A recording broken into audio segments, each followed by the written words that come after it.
Audioescuelasabática.com y escuelasabática.cl. Lección número 8, para el 25 de mayo de 2024. Luz desde el Santuario, sábado 18 de mayo. Para memorizar.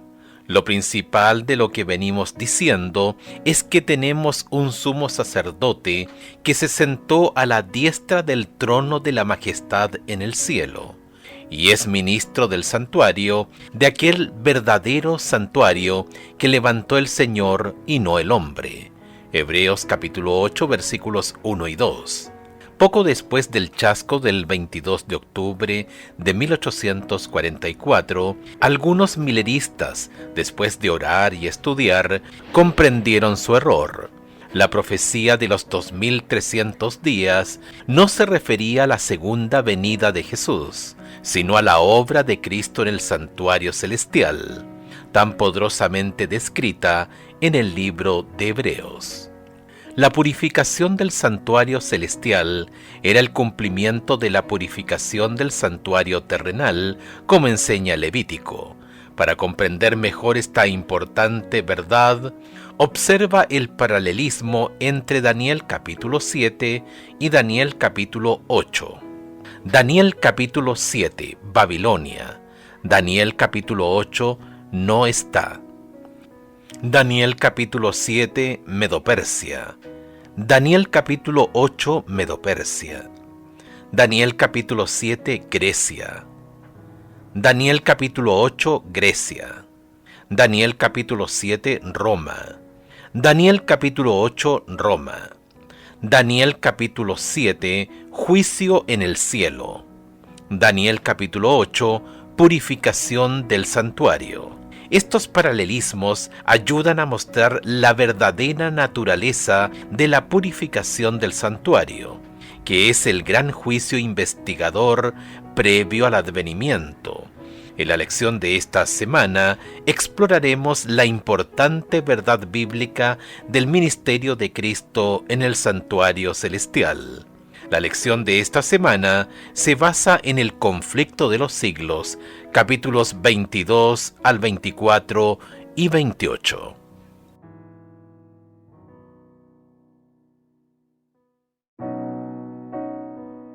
Audioescuelasabática.com y escuelasabática.cl. Domingo 19 de mayo, el santuario celestial. Escucha Éxodo capítulo 25, versículos 8, 9 y 40, y Hebreos capítulo 8, versículos 1 al 6. ¿Qué dos santuarios se describen en estos versículos? Éxodo capítulo 25, versos 8, 9 y 40. Y harán un santuario para mí, y habitaré en medio de ellos, conforme a todo lo que yo te muestre, el diseño del tabernáculo y el diseño de todos sus utensilios, así lo haréis. Mira y hazlos conforme al modelo que te ha sido mostrado en el monte. Hebreos capítulo 8 versículos 1 al 6. Ahora bien, el punto principal de lo que venimos diciendo es que tenemos tal sumo sacerdote, el cual se sentó a la diestra del trono de la majestad en los cielos, ministro del santuario, y de aquel verdadero tabernáculo que levantó el Señor y no el hombre, porque todo sumo sacerdote está constituido para presentar ofrendas y sacrificios, por lo cual es necesario que también éste tenga algo que ofrecer. Así que si estuviese sobre la tierra, ni siquiera sería sacerdote, habiendo aún sacerdotes que presenten las ofrendas según la ley, los cuales sirven a lo que es figura y sombra de las cosas celestiales, como se le advirtió a Moisés cuando iba a erigir el tabernáculo, diciéndole: mira, haz todas las cosas conforme al modelo que se te ha mostrado en el monte. Pero ahora tanto mejor ministerio es el suyo, cuanto es mediador de un mejor pacto, establecido sobre mejores promesas. Cuando los primeros creyentes adventistas escudriñaron las Escrituras en los meses posteriores a 1844, comprendieron que hay dos santuarios que se mencionan en la Biblia: el que construyó Moisés y el original en el cielo. En la Biblia, el término santuario se refiere primeramente al tabernáculo construido por Moisés como un modelo o tipo de las cosas celestiales, y en segundo lugar, al verdadero santuario celestial, al cual señalaba el santuario terrenal. Con la muerte y la intercesión de Cristo, el servicio típico perdió su importancia. El verdadero santuario celestial es el santuario del nuevo pacto. Y como la profecía de Daniel capítulo 8, verso 14, se cumple en esta era, el santuario al que se refiere debe ser el santuario del nuevo pacto. Cuando terminaron los 2300 días, en 1844, hacía muchos siglos que no había santuario en la tierra, de manera que la profecía, hasta 2300 tardes y mañanas, entonces será purificado el santuario, se refiere indudablemente al santuario que está en el cielo. Elena de White, El conflicto de los siglos, página 469. El santuario del desierto era un modelo a escala del santuario celestial. Los servicios del santuario terrenal prefiguraban el plan divino de salvación. Cada sacrificio ofrecido representaba el sacrificio de Jesús en la cruz del Calvario. Ver Juan capítulo 1, verso 29. Mediante el sacrificio de Cristo somos libres de la condenación del pecado. El perdón es nuestro. Nuestra culpa desaparece cuando aceptamos el sacrificio de Jesús en nuestro favor y confesamos nuestros pecados. Primera de Juan capítulo 1, verso 9.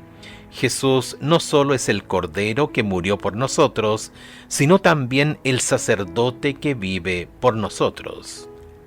Hebreos capítulo 7, verso 25 explica: por eso Jesús puede salvar perpetuamente a los que por medio de él se acercan a Dios, ya que está siempre vivo para interceder por ellos.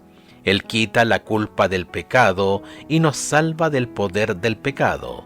Romanos capítulo 8, versos 1 al 4, Segunda de Corintios capítulo 5, verso 21. El ministerio de Jesús en el santuario celestial es por nosotros. Como resultado de su intercesión, se quiebra el dominio del pecado sobre nuestra vida.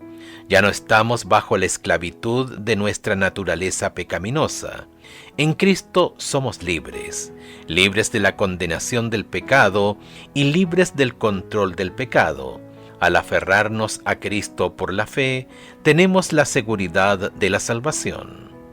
¿Qué significa para ti saber que Jesús está en el cielo, ministrando en tu favor? Es decir, que está allí intercediendo por ti. ¿Por qué necesitas un mediador a tu favor? ¿Porque esta verdad es una buena noticia?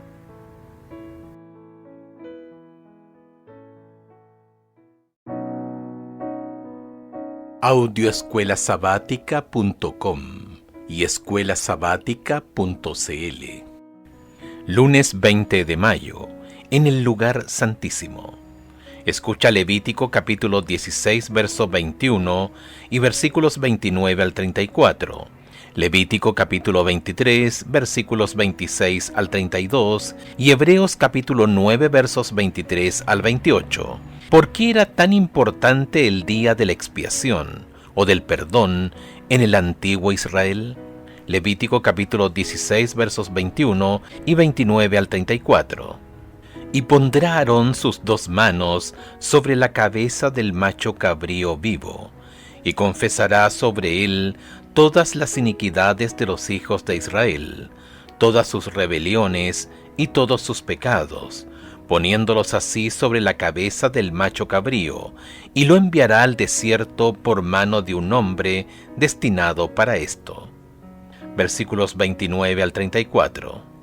Y esto tendréis por estatuto perpetuo. En el mes séptimo, a los 10 días del mes, afligiréis vuestras almas y ninguna obra haréis, ni el natural ni el extranjero que mora entre vosotros. Porque en este día se hará expiación por vosotros, y seréis limpios de todos vuestros pecados delante de Jehová. Día de reposo es para vosotros, y afligiréis vuestras almas, es estatuto perpetuo. Hará la expiación el sacerdote que fuera ungido y consagrado para ser sacerdote en lugar de su padre, y se vestirá las vestiduras de lino, las vestiduras sagradas. Y hará la expiación por el santuario santo y el tabernáculo de reunión. También hará expiación por el altar, por los sacerdotes y por todo el pueblo de la congregación. Y esto tendréis como estatuto perpetuo, para hacer expiación una vez al año por todos los pecados de Israel. Y Moisés lo hizo como Jehová le mandó. Levítico capítulo 23 versos 26 al 32. También habló Jehová a Moisés diciendo: a los 10 días de este mes séptimo será el día de expiación. Tendréis santa convocación y afligiréis vuestras almas, y ofreceréis ofrenda encendida a Jehová. Ningún trabajo haréis en este día, porque es día de expiación, para reconciliaros delante de Jehová vuestro Dios. Porque toda persona que no se afligiere en este mismo día será cortada de su pueblo, y cualquiera persona que hiciere trabajo alguno en este día, yo destruiré a la tal persona de entre su pueblo. Ningún trabajo haréis, estatuto perpetuo es por vuestras generaciones, en donde quiera que habitéis. Día de reposo será a vosotros, y afligiréis vuestras almas, comenzando a los 9 días del mes en la tarde, de tarde a tarde, guardaréis vuestro reposo. Hebreos capítulo 9 versos 23 al 28. Fue pues necesario que las figuras de las cosas celestiales fuesen purificadas así, pero las cosas celestiales mismas con mejores sacrificios que estos, porque no entró Cristo en el santuario hecho de mano, figura del verdadero, sino en el cielo mismo, para presentarse ahora por nosotros ante Dios, y no para ofrecerse muchas veces, como entra el sumo sacerdote en el lugar santísimo cada año con sangre ajena. De otra forma, le hubiera sido necesario padecer muchas veces desde el principio del mundo, pero ahora, en la consumación de los siglos, se presentó una vez para siempre por el sacrificio de sí mismo para quitar de en medio el pecado. Y de la manera que está establecida para los hombres que mueran una sola vez y después de esto el juicio, así también Cristo fue ofrecido una sola vez para llevar los pecados de muchos, y aparecerá por segunda vez sin relación con el pecado, para salvar a los que le esperan. Los sacerdotes ejercían su ministerio todos los días del año, pero en el día de la expiación, llamado en hebreo Yom Kippur, los ojos de todo Israel se volvían hacia el santuario. Levítico capítulo 16 y 23 da instrucciones explícitas para el día de la expiación. Todas las actividades comunes cesaban, todos ayunaban, mientras el sumo sacerdote entraba en nombre de ellos ante la presencia de Dios en el lugar santísimo. El pueblo examinaba su corazón, buscaban a Dios con humildad y confesión sincera. Cualquiera que no afligiere su alma en el día de la expiación será cortado, ya no formaría parte del pueblo escogido. Levítico capítulo 23, versos 27 y 29.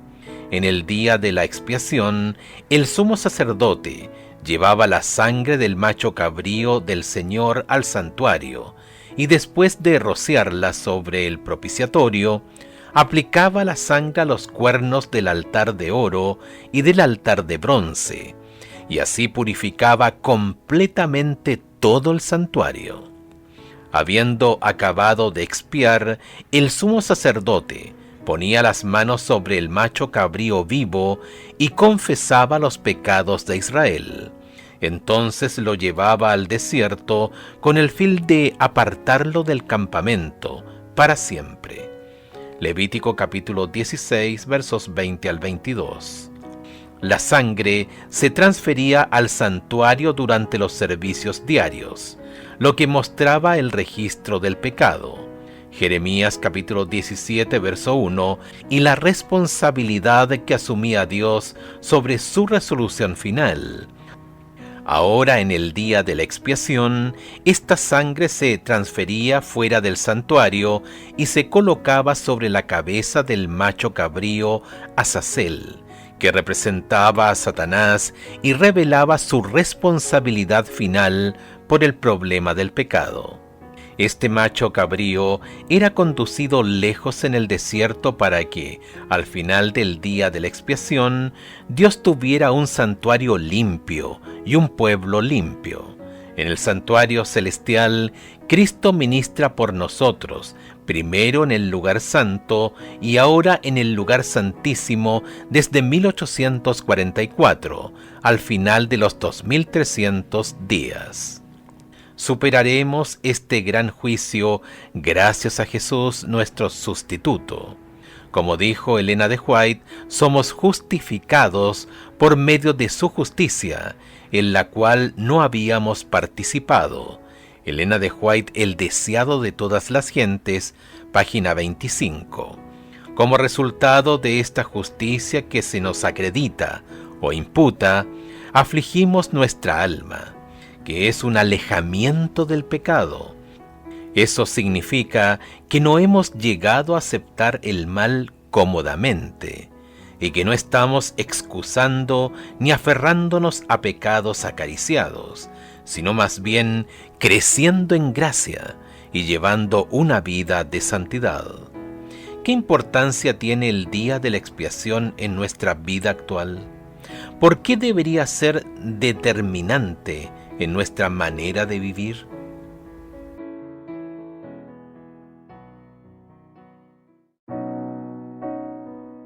Audioescuelasabática.com y escuelasabática.cl. Martes 21 de mayo. El juicio ha llegado. Compara Daniel capítulo 7, verso 9 y 10 con Apocalipsis capítulo 14, versos 6 y 7. ¿Qué similitud tienen estos dos pasajes? Daniel capítulo 7, versos 9 y 10. Estuve mirando hasta que fueron puestos tronos, y se sentó un anciano de días, cuyo vestido era blanco como la nieve, y el pelo de su cabeza como lana limpia. Su trono llama de fuego, y las ruedas del mismo fuego ardiente. Un río de fuego procedía y salía de delante de él. Millares de millares le servían, y millones de millones asistían delante de él. El juez se sentó, y los libros fueron abiertos. Apocalipsis capítulo 14, versos 6 y 7. Vi volar por en medio del cielo a otro ángel, que tenía el Evangelio eterno para predicarlo a los moradores de la tierra, a toda nación, tribu, lengua y pueblo, diciendo a gran voz: Temed a Dios y dadle gloria, porque la hora de su juicio ha llegado, y adorad a aquel que hizo el cielo y la tierra, el mar y las fuentes de las aguas. El juicio es un tema prominente en toda la Biblia, porque Dios traerá toda obra a juicio, con toda cosa oculta, buena o mala. Eclesiastés capítulo 12, verso 14. Jesús señaló a sus oyentes un futuro tiempo de juicio, cuando los hombres darán cuenta de toda palabra ociosa que hayan hablado. Mateo capítulo 12, verso 36.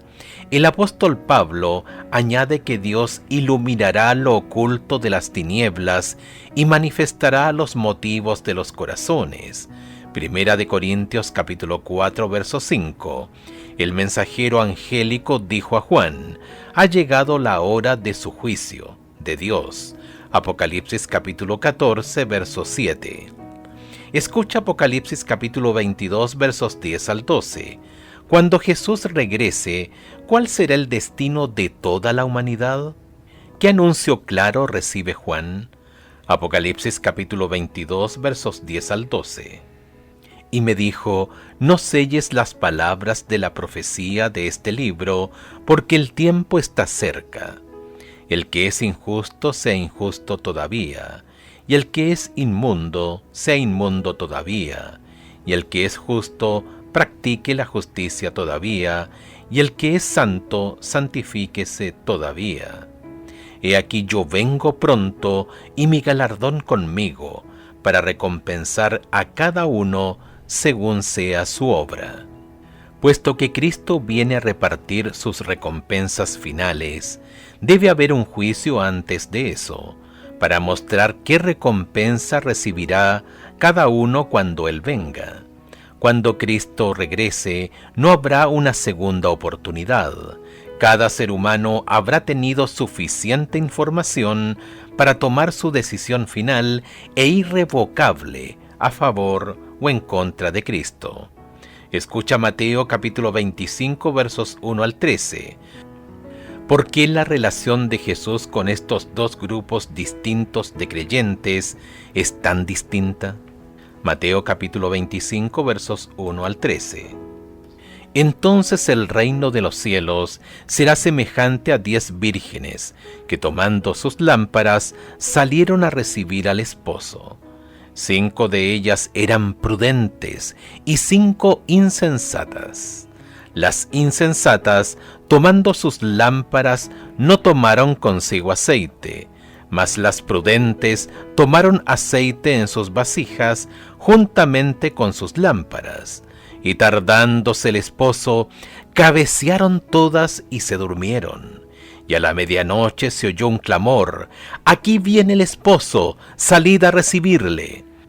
Entonces todas aquellas vírgenes se levantaron y arreglaron sus lámparas. Y las insensatas dijeron a las prudentes: «Dadnos de vuestro aceite, porque nuestras lámparas se apagan». Mas las prudentes respondieron diciendo: «Para que no nos falte a nosotras y a vosotras, id más bien a los que venden y comprad para vosotras mismas». Pero mientras ellas iban a comprar, vino el esposo, y las que estaban preparadas entraron con él a las bodas, y se cerró la puerta. Después vinieron también las otras vírgenes diciendo: «Señor, Señor, ábrenos». Mas él respondiendo dijo: «De cierto os digo que no os conozco. Velad pues, porque no sabéis el día ni la hora en que el Hijo del Hombre ha de venir». Cuando haya terminado esa obra de investigación, cuando se haya examinado y fallado los casos de quienes en todos los siglos han profesado ser seguidores de Cristo, entonces, y no antes, habrá terminado el tiempo de gracia y se cerrará la puerta de la misericordia. Así que las palabras: «Las que estaban preparadas entraron con él a las bodas, y se cerró la puerta», nos conducen a través del ministerio final del Salvador, hasta el momento en que quedará terminada la gran obra en favor de la salvación del hombre. Elena de White, El conflicto de los siglos, página 481. No debemos temer el juicio. Por medio de Cristo, el perdón es nuestro, la libertad de la culpa es nuestra, el poder para llevar una vida piadosa es nuestro, y la victoria final es nuestra.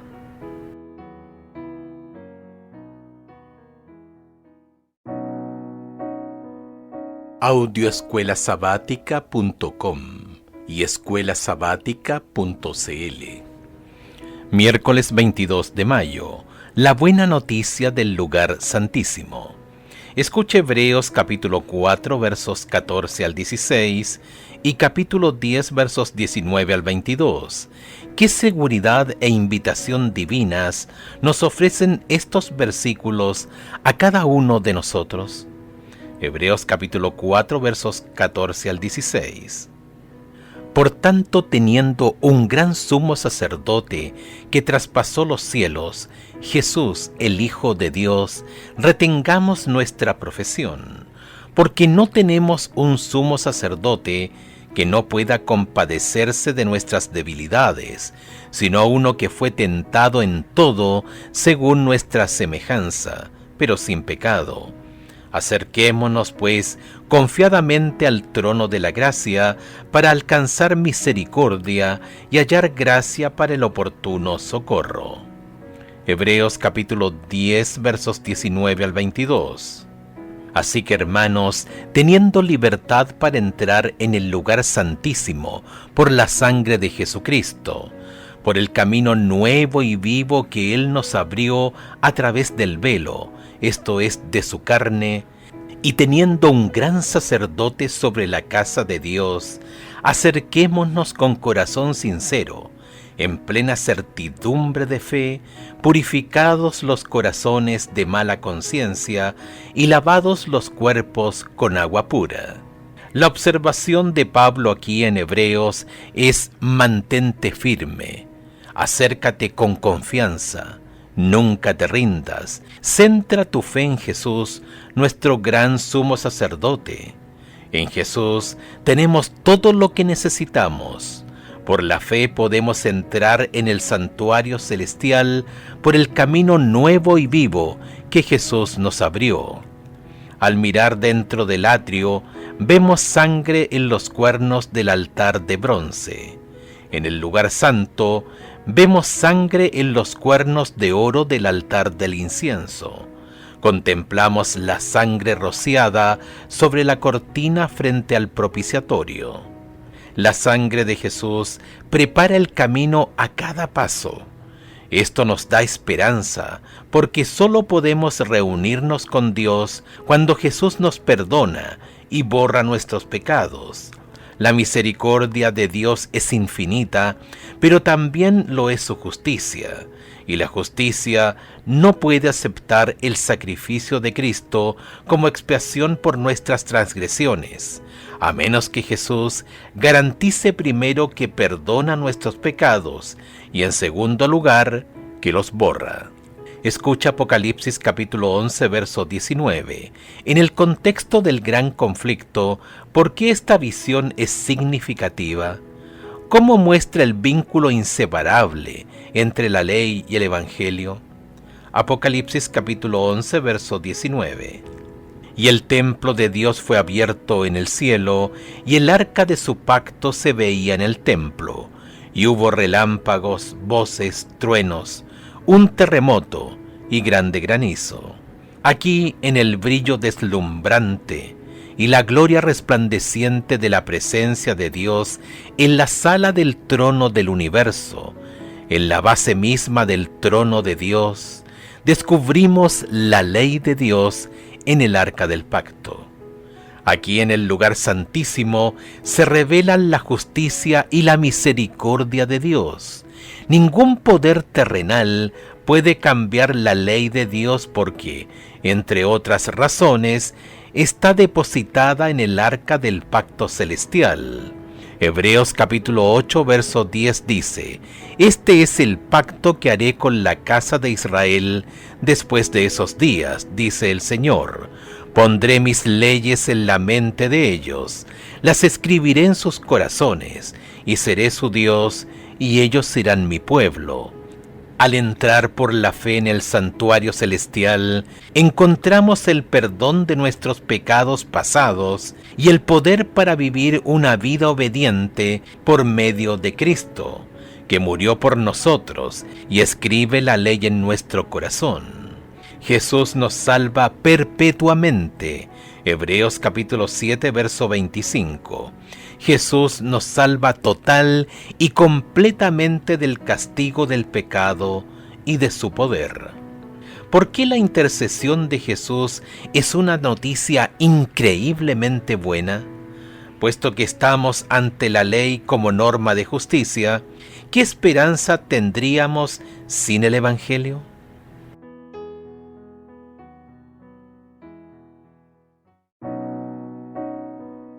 Audioescuelasabática.com y escuelasabática.cl. Jueves 23 de mayo. Jesús nuestro abogado en el juicio. Escuche Hebreos capítulo 10 versos 9 al 14. ¿Qué diferencia revela este pasaje entre el ministerio del sacerdote en el santuario terrenal y el ministerio de Jesús en el santuario celestial? Hebreos capítulo 10 versos 9 al 14. Y diciendo luego: He aquí que vengo, oh Dios, para hacer tu voluntad. Quítalo primero para establecer esto último. En esa voluntad somos santificados mediante la ofrenda del cuerpo de Jesucristo, hecha una vez para siempre. Y ciertamente todo sacerdote está día tras día ministrando y ofreciendo muchas veces los mismos sacrificios que nunca pueden quitar los pecados. Pero Cristo, habiendo ofrecido una vez para siempre un solo sacrificio por los pecados, se ha sentado a la diestra de Dios, de ahí en adelante esperando hasta que sus enemigos sean puestos por estrado de sus pies, porque con una sola ofrenda hizo perfectos para siempre a los santificados. De una vez para siempre. Cristo murió en la cruz como sacrificio perfecto por el pecado. Su ministerio sacerdotal en el santuario celestial nos santifica.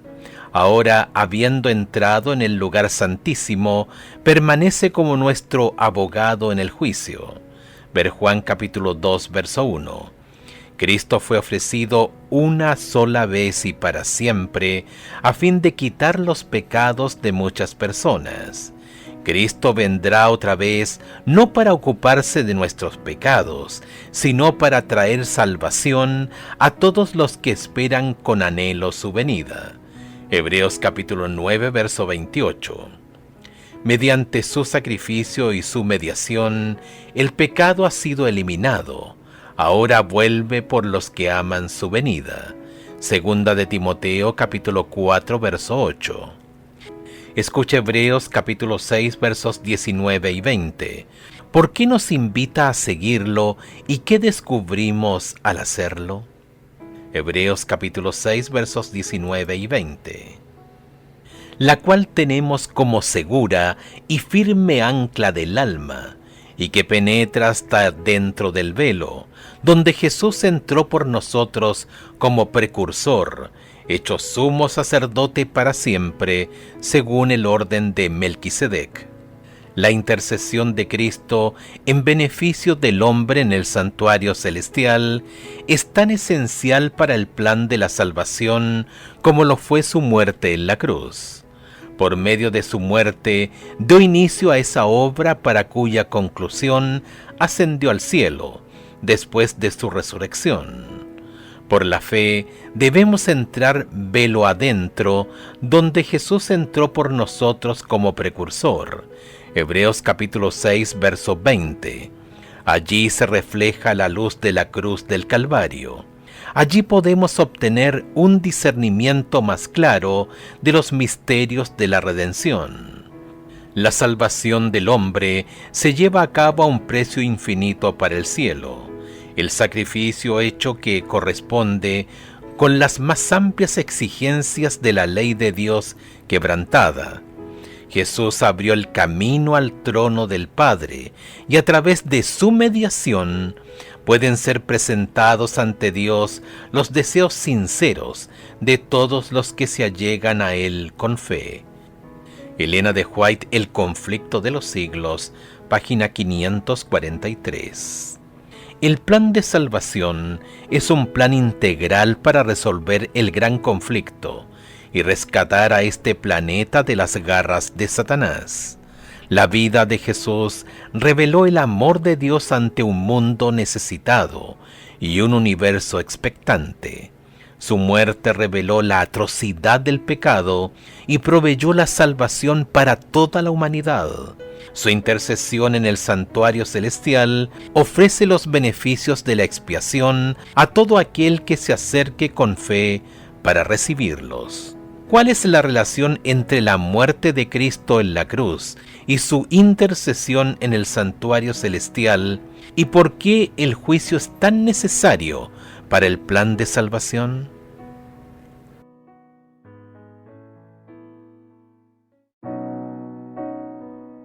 Audioescuelasabática.com y escuelasabática.cl. Viernes 24 de mayo. Para estudiar y meditar, observa cómo se describe la obra de Jesús por nosotros en el juicio y nuestro papel. Comillas, Jesús no disculpa sus pecados, pero muestra su arrepentimiento y fe, y reclamando el perdón para ellos, levanta sus manos heridas ante el Padre y los santos ángeles y dice: los conozco por nombre, los he grabado en las palmas de mis manos. Los sacrificios de Dios son el espíritu quebrantado. Al corazón contrito y humillado no despreciarás tú, oh Dios. Salmos 51, 17. Y al acusador de su pueblo le dice: Jehová te reprenda, oh Satanás. Jehová que ha escogido a Jerusalén te reprenda. Elena de White, El conflicto de los siglos, página 538. El hecho de que los hijos reconocidos de Dios están representados como de pie delante del Señor con ropas inmundas debe inducir a todos los que profesan su nombre a sentir humildad y a escudriñar profundamente su corazón. Los que están de veras purificando su alma y obedeciendo la verdad tendrán una muy humilde opinión de sí mismos. Cuanto más de cerca vean el carácter sin mancha de Cristo, mayor será su deseo de ser transformados a su imagen, y menos pureza y santidad verán en sí mismos. Pero aunque debemos comprender nuestra condición pecaminosa, debemos fiar en Cristo como a nuestra justicia, nuestra santificación y redención. No podemos contestar las acusaciones de Satanás contra nosotros. Solo Cristo puede presentar una intercesión eficaz en nuestro favor. Él puede hacer callar al acusador con argumentos que no se basan en nuestros méritos, sino en los suyos. Elena de White, Testimonios para la Iglesia, tomo 5, página 446. Estamos viviendo ahora en el gran día de la expiación, cuando en el servicio típico el sumo sacerdote hacía la expiación por Israel.